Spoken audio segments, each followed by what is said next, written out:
ओम नमः शिवाय।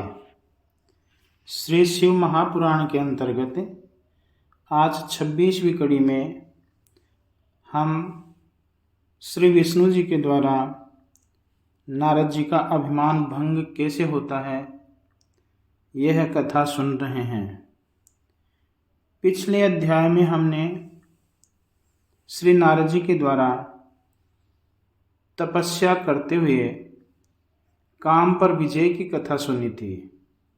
इसी कथा में जब श्री नारद जी भगवान विष्णु को अपनी अभिमान युक्त बात बताते हैं और नारद जी के चले जाने पर भगवान विष्णु ने एक अपनी अद्भुत माया रची।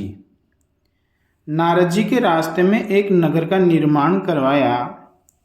उसके राजा का नाम शील निधि रखा। उसकी एक सुंदर गुणशील पुत्री थी। उस दिन उस कन्या का स्वयंवर हो रहा था। उसमें अनेक प्रदेशों के राजा और राजकुमार आए हुए थे। नारद जी नगर की शोभा को देख करके ही मोहित हो गए। नारद जी भी उस सभा में पहुंच गए। राजा ने उठकर उनका स्वागत किया और उनकी पूजा की। राजा अपनी कन्या को बुलाकर उनके चरणों में उपस्थित कर दिया। राजा ने नारद जी से पूछा, महाराज, आप तो त्रिकालज्ञ ज्योतिषी हैं, इसको कैसा वर मिलेगा?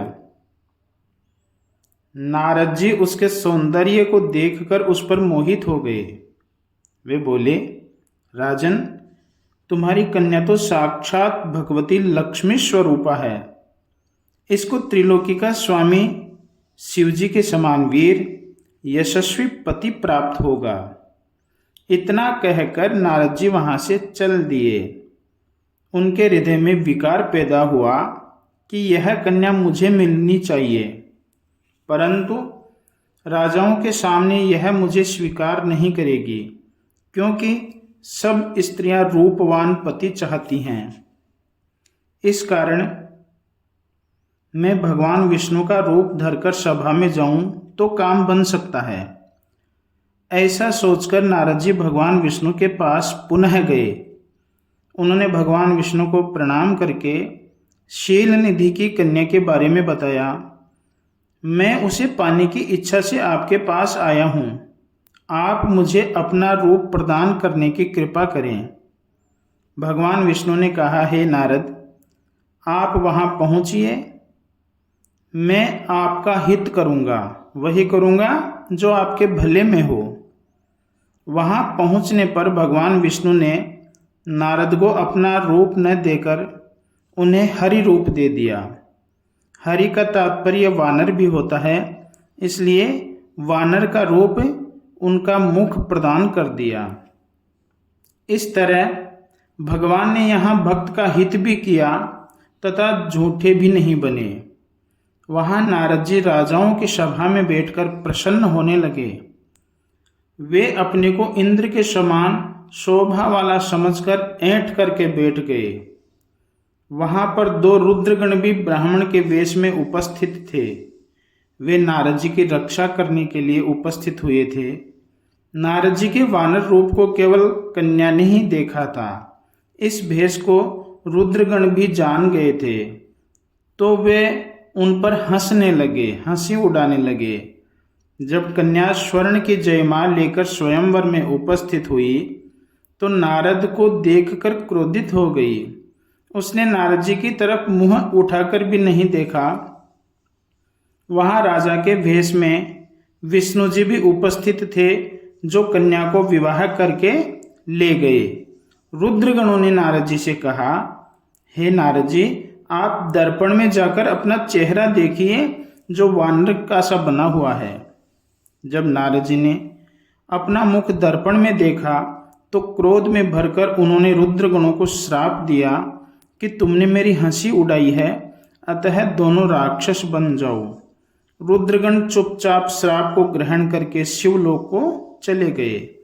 नारद जी शिव जी की माया को न समझकर क्रोध में भरकर जल में अपनी परछाई देखकर विष्णु जी के पास गए और क्रोध में भरकर बोले, तुम दुष्ट, कपटी और मलिन मन वाले हो। तुम दूसरों को सुखी होता नहीं देख सकते। तुम पूरे मायावी हो। तभी तो तुमने मोहिनी रूप रखकर दैत्यों को अमृत पिलाया और कलश छीन लिया था। तुमने मुझे स्त्री क्लेश से दुखित किया है और स्वयं कपट पूर्वक राजा का रूप धारण कर लिया। अतः तुम मनुष्य रूप में राजा बनकर स्त्री क्लेश से दुखी होवोगे। तुमने मेरा वानर का मुख किया है, अतः वानर ही तुम्हारी सहायता करेंगे। विष्णु भगवान ने शिवजी की कृपा से यह श्राप स्वीकार कर लिया। जब शिवजी की माया का पर्दा हटा तो विष्णु जी के साथ जो कन्या थी वह अदृश्य हो गई। नारद एवं विष्णु जी अपने असली रूप में परिणित हो गए।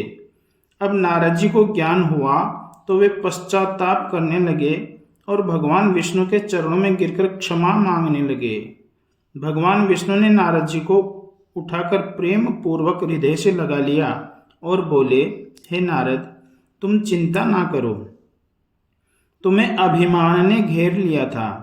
तुमने शिवजी की आज्ञा का पालन भी नहीं किया था। यह उसी का परिणाम है। यह सब शिवजी की इच्छा का फल है। अब तुम शिवजी के 100 नामों का प्रेम सहित जाप करो। इससे तुम्हारे सभी पाप समाप्त हो जाएंगे। ओम नमः शिवाय। ओम नमः शिवाय। ओम नमः शिवाय।